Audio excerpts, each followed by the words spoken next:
ನಿಜಕ್ಕೂ ಕೂಡ ಈ ಜಗತ್ತಿಗೆ ಗುರುಗಳು ಬರುವುದು ಶಿಷ್ಯರಿದ್ದಾರೆ ಎನ್ನುವ ಕಾರಣಕ್ಕಾಗಿ. ಅವರು ಜೀವನ್ಮುಕ್ತರು, ಅವರು ಬರಬೇಕಾಗಿಲ್ಲ.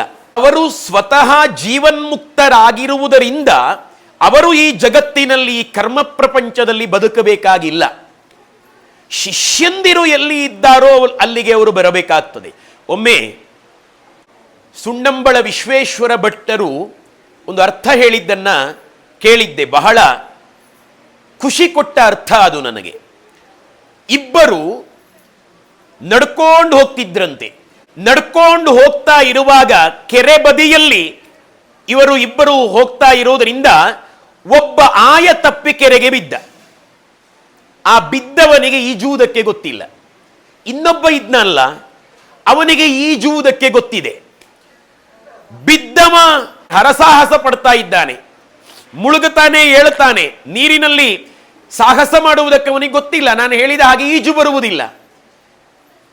ಈಜು ಬರುವವನು ಬೀಳಲಿಲ್ಲ, ಅವನು ಹಾರಿದ. ಮೊದಲಿನವನು ಬಿದ್ದ, ಇವನು ಹಾರಿದ. ಇವನು ಹಾರಿದ್ದು ಯಾಕೆ? ಮೊದಲಿನವನು ಪ್ರಜ್ಞೆ ತಪ್ಪಿ ಬಿದ್ದದ್ದು, ಎರಡನೆಯವನು ಪ್ರಜ್ಞಾಪೂರ್ವಕವಾಗಿ ಬಿದ್ದದ್ದು. ನಾವೆಲ್ಲ ಈ ಜಗತ್ತಿಗೆ ಪ್ರಜ್ಞೆ ತಪ್ಪಿ ಬಿದ್ದದ್ದು, ನಮ್ಮ ಗುರುಗಳು ಪ್ರಜ್ಞಾಪೂರ್ವಕವಾಗಿ ಬಿದ್ದದ್ದು.